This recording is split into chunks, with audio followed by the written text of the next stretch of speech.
সেদিন ইসমাইলের লিনিয়েজ বা চ্যানেলে কোনো নবী আসেনি।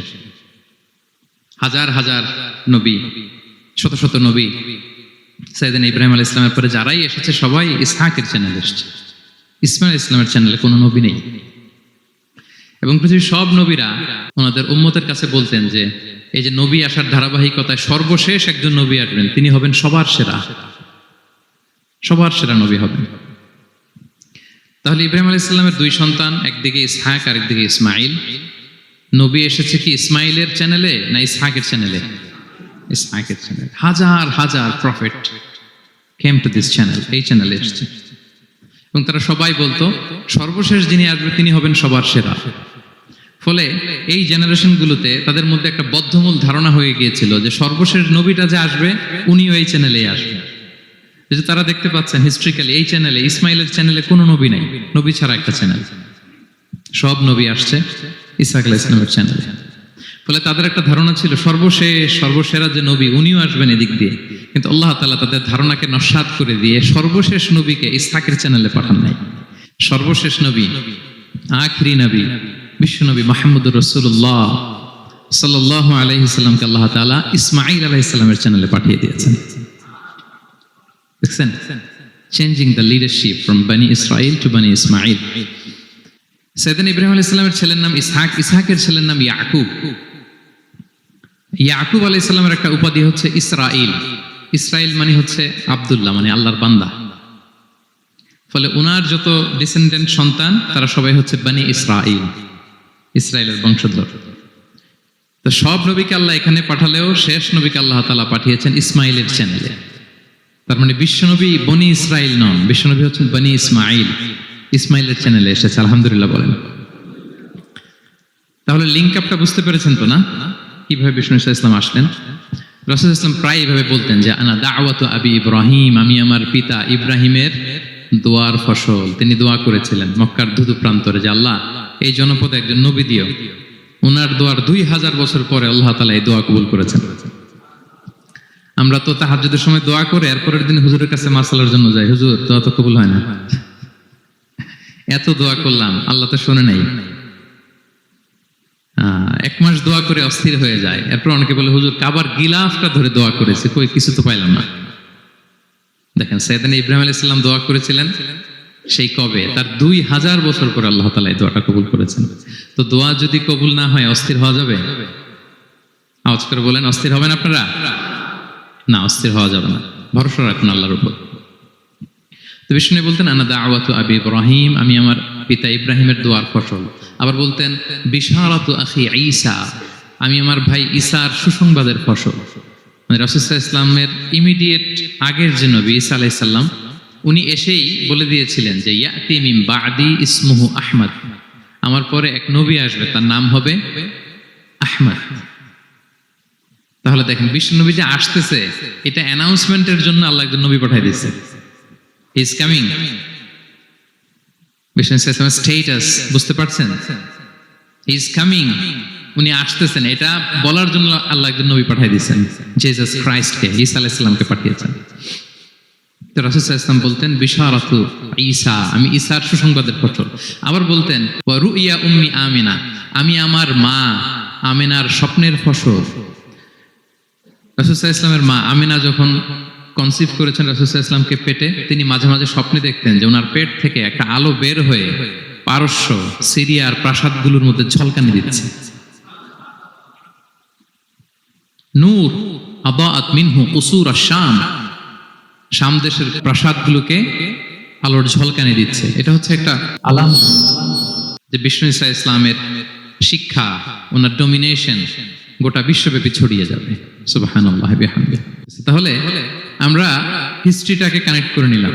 বিষ্ণু বলতেন আমি আমার পিতা ইব্রাহিমের দোয়ার ফসল, ঈসা আলাইহিস সালামের সুসংবাদের ফসল, আমার মা আমিনার স্বপ্নের ফসল। এবার সামনের দিকে যাই, কি কি স্বতন্ত্র বৈশিষ্ট্য দিয়ে আল্লাহ তাআলা বিষ্ণু ইসলামকে পৃথিবীতে পাঠিয়েছেন। প্রিয় ভাইরা, কোরআনে অনেক নবীর কথা আল্লাহ তাআলা বলেছেন এবং বিভিন্ন সময়ে বিভিন্ন নবীদেরকে আল্লাহ তাআলা নাম ধরে ডাক দিয়েছেন। কি ধরে?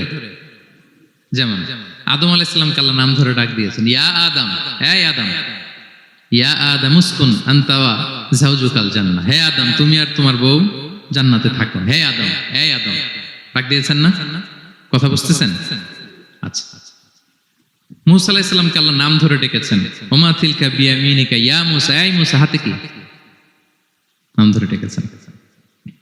ইব্রাহিম আলাইহিস সালামকে আল্লাহ নাম ধরে ডেকেছেন, ওয়ানাদাইনাহু আইয়া ইব্রাহিম, হে ইব্রাহিম বলে আমি তোমাকে ডাকলাম। বিষ্ণু ইসা ইসলামকে আল্লাহ তাআলা এত মর্যাদা দিয়েছেন, কোরআনের কোথাও অন্য নবীদের মতো আল্লাহ তাআলা বিষ্ণু নবীর নাম ধরে ডাকেন নাই। যখনই ডেকেছেন বলেছেন ইয়া আইয়ুহান নবী, হে সম্মানিত নবী। যখনই অ্যাড্রেস করেছেন বলেছেন ইয়া আইয়ুহার রাসূল, হে সম্মানিত রাসূল। সুবহানাল্লাহ বলেন। 4 জায়গায় বিষ্ণু ইসা ইসলামের নাম এসেছে কোরআনে মুহাম্মদ নামে, আর এক জায়গায় আহমদ। এই 4 জায়গায় মুহাম্মদ যে উল্লেখিত হয়েছে, একটি জায়গায়ও নাম ধরে ডাকেন নাই, বরং ওনার রিসালাত, ওনার নবুয়তের বর্ণনা দিয়েছেন। যেমন মুহাম্মাদুর রাসূলুল্লাহ সাল্লাল্লাহু আলাইহি ওয়াসাল্লাম, মুহাম্মদ হচ্ছেন আল্লাহর রাসূল, এটা একটা কোরআনের আয়াত। এখানে নাম ধরে ডাকছে? মুহাম্মদ হচ্ছেন আল্লাহর রাসূল, এখানে কি নাম ধরে ডাকা হয়েছে? না। ওমা মুহাম্মাদুন ইল্লা রাসূল ক্বাদ খালাত মিন ক্বাবলিহির রুসুল, মুহাম্মদ রাসূল ছাড়া কেউ নন, তার আগে এরকম অনেক রাসূল পৃথিবী থেকে চলে গিয়েছে। এই আয়াতে নাম ধরে ডাকছে? না। 4 বার মুহাম্মদ শব্দটা কোরআনে উল্লেখিত হয়েছে, একবারও নাম ধরে ডাকে নাই। সুবহানাল্লাহ পড়েন। আর একবার উল্লেখিত হয়েছে আহমদ, যেটা ঈসা আলাইহিস সালামের ভাষা, ইয়াতি মিন বাদি ইসমুহু আহমদ, আমার পরে এক নবী আসবে, তার নাম হবে আহমদ। তাহলে দেখেন বিষ্ণু ইসলামকে আল্লাহ তাআলা এত সমীহ করেছেন, এত সম্মান দিয়েছেন, এত মর্যাদা দিয়েছেন যে কোরআনে কোথাও অন্য নবীদের মতো আল্লাহ তাআলা বিষ্ণু নবীর নাম ধরে ডাকেন নাই। যখনই ডেকেছেন ইয়া আইয়ুহান নবী, ইয়া আইয়ুহার রাসূল, হে সম্মানিত রাসূল, হে সম্মানিত নবী। আলহামদুলিল্লাহ বলেন।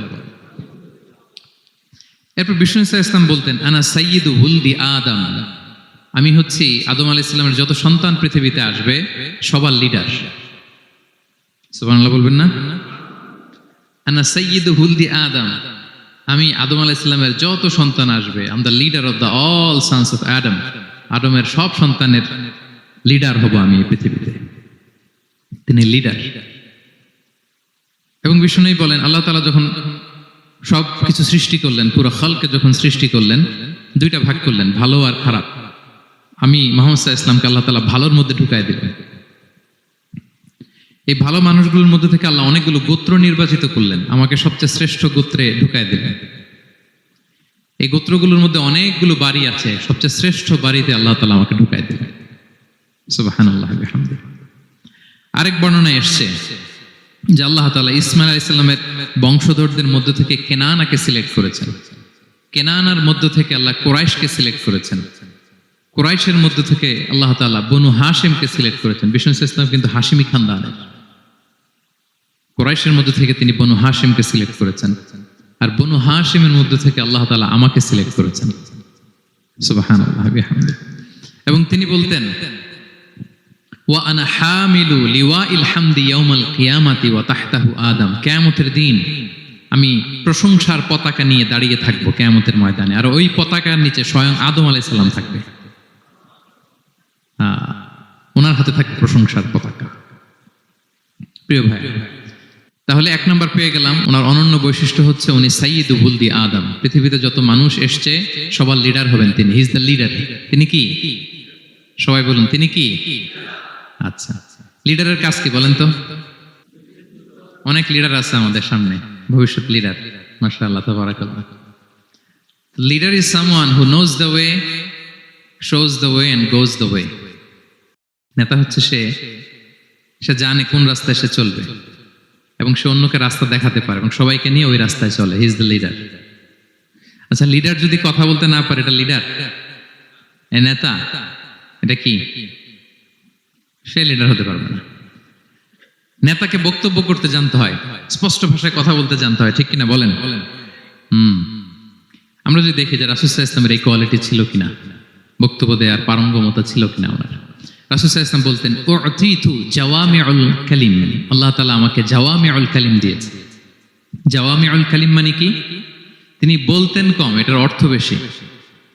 কথা বলতেন 1-2 শব্দের, কিন্তু এটার যে দোতনা, এটার যে আবেদন, এটা মানুষের হৃদয়ে অনেক বড়, অনেক বেশি। সুবহানাল্লাহ। সে 1500 বছর আগে বলে গিয়েছেন, আজও আমরা শুনে অবাক হই, ঠিক কিনা বলেন? উতিতু জাওয়ামিউল কালিম, এটা বিষ্ণু ইসলামের একটা ইউনিকনেস, আর কাউকে আল্লাহ এটা দেননি। অল্প বলতেন, মানুষের হৃদয়ে টাচ করে ফেলতেন। সুবহানাল্লাহ। তিনি ছিলেন সর্বমর্ম বাচনভঙ্গির অধিকারী। যা বলতেন concise in wording but comprehensive in meaning. শব্দে এটা ছোট কম, কিন্তু ভেরি কম্প্রিহেন্সিভ। বোঝায়, ব্যাখ্যা, এক্সপ্লেনেশন এটার অনেক বেশি। Very precise and clear. যা বলতেন প্রিসাইজ এন্ড ক্লিয়ার। কতটা প্রিসাইজ এন্ড ক্লিয়ার আম্মাজান আয়েশা বলেন। ওনার স্ত্রী কি বলেন আমাদের আম্মাজান শোনেন। তিনি বলতেন লাউ আদ্দাহু লাআদ্দু লাআহসাহু। বিষ্ণু ইসলাম এত প্রিসাইজ এন্ড ক্লিয়ার বক্তব্য দিতেন, কেউ যদি গুনতে চাইতো দেখি কয়টা বাক্য বলছে গুনা যেত। কেউ যদি গুনতে চাইতেন এখানে কয়টা শব্দ ছিল তাও গুনা যেত। ওনার বক্তব্যে কয়টা বাক্য কয়টা শব্দ এটা গুনা যেত, কারণ ছোট বক্তব্য দিতেন। আমরা তো লম্বা চড়া বক্তব্য না দিলে হয় না। অল্পতে শেষ করলে বলে হুজুর কি বললেন, ওয়াজ তো করলেন না। অল্পতে শেষ করলে বলে মন ভরে নাই, আর একটু বলেন। হ্যাঁ, বিষ্ণু ইসলাম বলেন কিয়ামতের আলামত হচ্ছে খুতবাবুকুম তাওয়িলা ওয়া সালাওয়াতুকুম কাসীরা। কিয়ামতের আগে তোমাদের বক্তব্য লম্বা হয়ে যাবে, নামাজ খাটো হয়ে যাবে। হ্যাঁ, নামাজ খাটো, বক্তব্য লম্বা না। বক্তব্য হইতে হবে ভেরি প্রিসাইজ এন্ড ক্লিয়ার। তাহলে আম্মাজান আয়েশা বলেন এত সুন্দর প্রিসাইজ এন্ড ক্লিয়ার বক্তব্য দিতেন, গুনতে চাইলে গুনা যেত। কি কি বলেছেন? সুবহানাল্লাহ বলি সবাই। আবার তিনি বলতেন ইয়াতাকাল্লামু বিকালামিন বাইয়িন ফাসল। খুব সুস্পষ্ট কথা বলতেন বিষ্ণু ইসলাম। ইয়াতাহাফফাযুহু মান জালাসা ইলাইহি। এত স্পষ্ট আশেপাশে যারা শুনতো সহজেই মুখস্থ করে ফেলতে পারত। যে সাহাবারা এত হাদিস বর্ণনা করেছে কিভাবে? কারণ ভেরি প্রিসাইজ এন্ড ক্লিয়ার, শুনলেই মুখস্থ হয়ে যায়। আমরা নবীর এত হাদিস বলতে পারি কিভাবে? Very precise and clear. কারো কথা তো মনে থাকে না, ওনার কথা মনে থাকে কি করে? ভেরি প্রিসাইজ এন্ড ক্লিয়ার, শুনলে মনে রাখা যায়। আবার গুরুত্বপূর্ণ কথা 3 বার বলতেন। কয়বার? 3 বার। একবার তিনি বলতেছেন আত্তাকওয়া হা হুনা হা হুনা হা হুনা। তাকওয়া আছে এখানে এখানে এখানে। আমরা তো তাকওয়া বানায় ফেলছি এখানে। তাকওয়া বানায় ফেলছি জুব্বার ভিতরে, এই টুপির ভিতরে, তসবির ভিতরে বানায় ফেলছি তাকওয়া, তাই না? কিন্তু বিষ্ণু ইসলাম কি বলেছেন দেখেন, তিনি বলেন আত্তাকওয়া হা হুনা। তাকওয়া থাকে কোথায়? হৃদয়ে। ওয়া ইউশিরু ইলা সাদরিহি সালাসা মাররাত। 3 বার ইঙ্গিত করেছেন। হ্যাঁ, দাড়ি, টুপি, জুব্বা, তাসবিহ অনেক গুরুত্বপূর্ণ অনুষঙ্গ ইসলামের, কিন্তু আসল তাকওয়া থাকে কোথায়? হৃদয়। তাহলে এটা গুরুত্বপূর্ণ কথা, 3 বার ইঙ্গিত করেছেন। কয়বার? তাহলে এটা হচ্ছে বিষ্ণু ইসলামের একটা ইউনিকনেস। কথা বলতেন কম, এটার দোতনা, এটার আবেদন মানুষের হৃদয়ে ছাপিয়ে যেত। উতিতু জাওয়ামিউল কালিম। বিষ্ণু বলেন আল্লাহ তাআলা আমাকে জাওয়ামিউল কালিম দিয়েছে, আমি বলি কম কিন্তু এটার মিনিং অনেক স্ট্রং। বিষ্ণু ইসলাম আবার বলেছেন যে নুসিরতু বির-রু'বি মাসিরাতা শাহর। আল্লাহ তাআলা আমাকে ভয় দিয়ে সাহায্য করেছেন। কি দিয়ে? ভয় দিয়ে। রাসূল সাল্লাল্লাহু আলাইহি ওয়াসাল্লাম যেখানে থাকতেন তার ডানে বায়ে সামনে পেছনে 1 মাসের ডিস্টেন্সের ভেতরে যদি কোনো শত্রু থাকতো রাসূলের, রাসূল সাল্লাল্লাহু আলাইহি ওয়াসাল্লামের ভয়ে ওর অন্তরে ধুকধুকানি শুরু হয়ে যেত, ত্রাসের কম্পন শুরু হয়ে যেত। 1 মাস রাসূল সাল্লাল্লাহু আলাইহি ওয়াসাল্লাম এখানে পৌঁছতে লাগবে কয় মাস? এত দূরে থাকতো, নবী সাল্লাল্লাহু আলাইহি ওয়াসাল্লামের কোনো শত্রু যদি থাকতো ডানে বায়ে, রাসূল সাল্লাল্লাহু আলাইহি ওয়াসাল্লামের ভয়ে তাদের হৃদয়ে ত্রাসের কম্পন শুরু হতো। সুবহানাল্লাহ বলেন। বিষ্ণু ইসলামের ইউনিকনেস, এটা আল্লাহ কাউকে দেন। ওনার আরেকটা ইউনিকনেস হচ্ছে উনি খাতামুন নবিয়্যিন, সর্বশেষ নবী। আওয়াজ করে বলুন বিশ্ব নবীর পরে আর কোন নবী আসবে? মা কানা মুহাম্মাদুন আবা আহাদিম মির রিজালিকুম ওয়ালাকিন রাসূলুল্লাহি ওয়া খাতামুন নবিয়্যিন। Is the last messenger. ওনাকে ছাড়া নবুয়তি পূর্ণতা পায় না। সব নবীকে দিয়ে যদি ধরেন প্রত্যেকটা নবীকে আমরা একটা মুক্তোর দানার সাথে তুলনা করি, মুক্তোর দানা, এটা দিয়ে একটা মালা বানানো হবে, সেক্ষেত্রে বিষ্ণু ইসলাম হচ্ছেন সর্বশেষ মুক্তোর দানা, যেটা না লাগালে মালাটাই হয় না। প্রত্যেক নবী যদি একটা মুক্তোর দানা হয়, এটা দিয়ে যদি একটা মালা গাঁথি আমরা, সর্বশেষ মুক্তোর দানাটা হচ্ছে বিষ্ণু ইসলাম। এটা ছাড়া মালা পূর্ণতা পায় না। ওনার মাধ্যমে the door of prophecy is closed. আর কোন নবী আসবেন না। তিনি বলতেন লা নাবিয়্যা বা'দি ওয়ালা রাসূল। আমার পরে কোনো নবীও নাই, কোনো রাসূলও নাই। তবে লাউ কানা বা'দি নাবিয়্যুন লাকানা উমর। আমার পরে নবী হওয়ার যোগ্যতা যদি কারো থাকে, আমার উমরের সেই যোগ্যতা আছে। এখন যদি কেউ দাবি করে আমি নবী, কি করবেন? সহিহ মুসলিমের বর্ণনায় খুব চমৎকার একটা উপমা বিষ্ণু ইসলাম দিয়েছেন। সেটা বলেছেন আমার আর আমার আগের নবীদের দৃষ্টান্ত হচ্ছে এরকম একটা প্রাসাদের ন্যায়। খুব চমৎকার একটা লোক একটা প্রাসাদ বানিয়েছে, এত চমৎকার, চোখ ধাঁধানো, আই ক্যাচিং। যেই এই প্রাসাদটা দেখে সবাই অবাক হয়, এত সুন্দর প্রাসাদ। এই প্রাসাদে খুঁত ধরার মতো কিছু নাই একটা জায়গা ছাড়া, সেটা হচ্ছে প্রাসাদের কোনো একটা দেয়ালে গাঁথুনিতে একটা ইট দেয়া হয় না, সামহাউ মিসিং, একটা ইটের টুকরা মিসিং। ফলে বাইরে থেকে ঠান্ডা বাতাস ঢুকে একটু অসুন্দর লাগে। তো সবাই প্রাসাদটা ভিজিট করে বলে এত সুন্দর প্রাসাদ, কোনো ভুল হয় না, শুধু একটা জায়গায় ছাড়া এই একটা ইট পড়ে না এখানে। এটা দিলে পুরো প্রাসাদটা পূর্ণ হয়ে যেত। তো ইটকে আরবিতে বলে লাবিনা। বিষ্ণু ইসা ইসলাম বলেন ফাআনাল লাবিনা, আমি হচ্ছি সেই নবুয়তির প্রাসাদের ইট, আমাকে না দিয়ে নবুয়তের প্রাসাদই পূর্ণতা পায় না। ফাআনাল লাবিনা, ওইখানে আমাকে সেট করে দিলেই নবুয়তের প্রাসাদ পূর্ণতা পেয়ে যায়। আল্লাহু আকবার বলেন। তিনি সবার জন্য নবী হয়ে এসেছেন, সবার জন্য। অন্য কোন নবীর ক্ষেত্রে এটা প্রযোজ্য না। আদম আলাইহিস সালাম সবার জন্য নবী হয়ে আসছেন, সবাই বলুন। ইব্রাহিম আলাইহিস সালাম সবার নবী, মুসা আলাইহিস সালাম সবার নবী না, বিষ্ণু ইসলাম তিনি সবার নবী। আল্লাহ তাআলা বলেন ওয়ামা আরসালনাকা ইল্লা কাফাতান লিন-নাসি বাশীরা ওয়া নাযীরা, নবী হে গোটা মানব মণ্ডলীর জন্য আমি আপনাকে রাসূল করে প্রেরণ করেছি। আপনি জান্নাতের সুসংবাদ দিবেন, জাহান্নাম থেকে ভীতি প্রদর্শন করবেন। তাহলে মেসেঞ্জার ফর এন্টায়ার ম্যানকাইন্ড, ওনার নবুয়তির কোনো বাউন্ডারি নাই, আছে? আওয়াজ করে বলুন, আছে? বনি ইসরায়েলের অনেক নবীর এমন ছিল, এদিকে এক নবী, উনি আবার অন্য জায়গায় দাওয়াত দিতে পারবেন, উনি এখানেই দিবেন। আবার পাশের আরেক লোকেশনে আল্লাহ আরেক নবী পাঠাইছেন, ওনার কাজ ওইখানে। তাইলে এই নবীর এক বাউন্ডারি, ওই নবীর। কোরআনে এই কথা এসেছে, যেমন ইব্রাহিম আলাইহিস সালাম, লূত আলাইহিস সালাম চাচা ভাতিজা, সমসাময়িক নবী। ইব্রাহিম আলাইহিস সালামের একটা জায়গা ছিল দাওয়াত দেওয়ার, আর পাশে জর্ডানে লূত আলাইহিস সালামের একটা দাওয়াতি এরিয়া ছিল। তার মানে এক একজনের লোকেশন বা বাউন্ডারি আলাদা। বিষ্ণু ইসলামের তো এরকম বাউন্ডারি আছে না? আছে? আছে না, ফর দ্য এন্টায়ার গ্লোব, সবার জন্য। তিনি সাদা মানুষেরও নবী, কালো মানুষেরও নবী, তিনি আরবদেরও নবী, অনারবদেরও নবী, নারীর জন্য নবী, পুরুষের জন্য নবী, শিশুর জন্য, বৃদ্ধের জন্য, বিকলাঙ্গের জন্য, সবার জন্য তাকে রাসূল করে প্রেরণ করেছে কে? তাহলে সবার জন্য তিনি নবী, মানুষের জন্য, for the mankind, for the জিনকাইন্ড, for the animal kind, সবার জন্য তিনি রাসূল হয়ে পৃথিবীতে প্রেরিত হয়েছেন।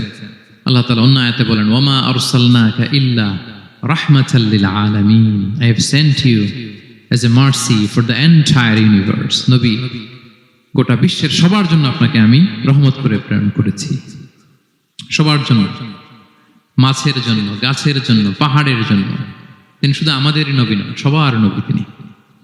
এমনকি পশু পাখি বিষ্ণু ইসলামকে দেখে চিনতে পারতেন। একবার এক ইহুদিদের, একবার এক আনসারী সাহাবীর খেজুর বাগানে বিষ্ণু ইসলাম ঢুকলেন। এক উট এসে কাঁদতে লাগলো বিষ্ণু ইসলামের কাছে, বিষ্ণু নবী আদর করে দিলেন। কানে কানে কি যেন বললো, বিষ্ণু ইসলাম সাহাবাদের বললেন তোমরা জানো সে কি বলেছে? সে বলেছে যে তার মনিব তাকে দিয়ে কাজ করায় অনেক, কিন্তু খাবার দেয় না। বিষ্ণু ইসলামকে সে চিনতে পেরেছে, বিষ্ণু ইসলামের কাছে এসে অভিযোগ দিয়েছে। এবং তিনি যখন নবী হবেন ভাব 6 মাস আগ দিয়ে, নবী হওয়ার আগে দিয়ে কিছু কিছু ঘটনা ঘটতো। তো বিষ্ণু ইসলাম বলেন আমি প্রায় যখন মক্কার উপত্যকার পাশ দিয়ে যেতাম, বিভিন্ন পাথরের মধ্যে থেকে আমি আওয়াজ শুনতাম আসসালামু আলাইকা ইয়া রাসূলুল্লাহ। মদিনায় অবস্থানরত অবস্থায় বিষ্ণু ইসলাম বলেছেন যে এখন যদি আবার মক্কায় যেতে পারতাম তোমাদেরকে পাথরটা দেখাতে পারতাম। আমি পাহাড়ের পাশ দিয়ে যখন যেতাম পাথর থেকে আওয়াজ আসতো আসসালামু আলাইকা ইয়া রাসূলুল্লাহ। তার মানে পাথর নবীকে চিনতো কি চিনতো না? বলেন বলেন। তাহলে প্রাণী চিনেছে নবীকে, পাথর চিনেছে, গাছ, গাছ নবীকে চিনত। মসজিদে নববীতে খেজুরের গাছ দিয়ে পিলার করা হতো। বিষ্ণু ইসলাম একটা খেজুর গাছের মরা খেজুর গাছের পিলারের মধ্যে হেলান দিয়ে তিনি খুতবা দিতেন। বিষ্ণু নবীর বড় কষ্ট হতো। তো এক সাহাবী বলেন ইয়া রাসূলুল্লাহ, আমার একজন কাঠ মিস্ত্রি পরিচিত আছে, আপনি বললে আপনাকে একটা মিম্বার বানায় দিব। কি বানাই দিব? মেম্বার চিনেন তো না? কি করে জুমার খুতবা দেয় না বসে? তো সাহাবী বলে ইয়া রাসূলুল্লাহ, আমার এক কাঠ মিস্ত্রি আছে, আমি একটা মিম্বার বানাই দিব আপনাকে, আরাম হবে, বসে বসে খুতবা দিবেন। বিষ্ণু ইসলাম বলেন ঠিক আছে নিয়ে আসো। কিছুদিন পরে ওটা নিয়ে আসা হলো, ফলে লোকেশন চেঞ্জ হলো। আগে একটা মরা খেজুর গাছের পিলারের মধ্যে হেলান দিয়ে কথা বলতেন, এবার ওই যে মিম্বার সেট করা হয়েছে ওই পাশে, ওখানে বসে বসে এখন তিনি নাসিহাত করেন। তো একদিন আলোচনা করার সময় হঠাৎ সাহাবারা কান্নার আওয়াজ শুনতে পেল। কিসের আওয়াজ? সহিহ বুখারীর বর্ণনা। কান্নার আওয়াজ শুনতে পেলেন, তাও 10 মাস গর্ভধারিণী উটের কান্নার আওয়াজের মতো। সাহাবারা ভয় পেয়ে গেলেন, কই কোনো উট তো না, এটা তো মসজিদ, মসজিদের ভিতরে কান্নার আওয়াজ। বিষ্ণু সাল্লাল্লাহু আলাইহি ওয়াসাল্লাম বুঝতে পারলেন। তিনি মিম্বার থেকে নেমে যে ওই যে আগে যেই মরা খেজুর গাছের পিলার মধ্যে হেলান দিয়ে ওয়াজ করতেন, ওই পিলারটারে আদর করতে আরম্ভ করলেন। বিষ্ণু সাল্লাল্লাহু আলাইহি ওয়াসাল্লাম হাত দিয়ে যখন আদর করলেন, ফাসাকানাত, তার কান্না বন্ধ হয়ে গেল। তখন বিষ্ণু সাল্লাল্লাহু আলাইহি ওয়াসাল্লাম বললেন যে তোমরা বুঝতে পারোনি এটা কিসের আওয়াজ, এটা হচ্ছে ওই মরা খেজুর গাছের আওয়াজ। আমার বিরহে, আমাকে যে পায় না, তার গায়ে আমার পিঠ মোবারক লাগিয়ে আমি ওয়াজ করতাম, আমার বিরহে মরা খেজুর গাছ থেকে কান্নার শব্দ এসেছে। আজ ওই জায়গাটা চিহ্নিত করা আছে, এটাকে বলে মসজিদে নববীতে আল উস্তুয়ানাতুল হান্নান। হান্নান মানে কাঁদে এমন পিলার। সুবহানাল্লাহি বিহামদিহি। তাহলে পাথর বিষ্ণু সাল্লাল্লাহু আলাইহি ওয়াসাল্লামকে সালাম দিয়েছে, প্রাণী বিষ্ণু সাল্লাল্লাহু আলাইহি ওয়াসাল্লামের সাথে কথা বলেছে, মরা গাছ, খেজুরের গাছ বিষ্ণুনবীর বিরহে কেঁদেছে। সুবহানাল্লাহি বিহামদিহি। বিষ্ণু সাল্লাল্লাহু আলাইহি ওয়াসাল্লামের ইউনিকনেস, ইউনিক ফিচার এগুলো। বিষ্ণু সাল্লাল্লাহু আলাইহি ওয়াসাল্লাম, আমরা যেমনি মাঝে মাঝে আমাদের লাইফে আপস এন্ড ডাউনস থাকে, ওনার জীবনেও ছিল।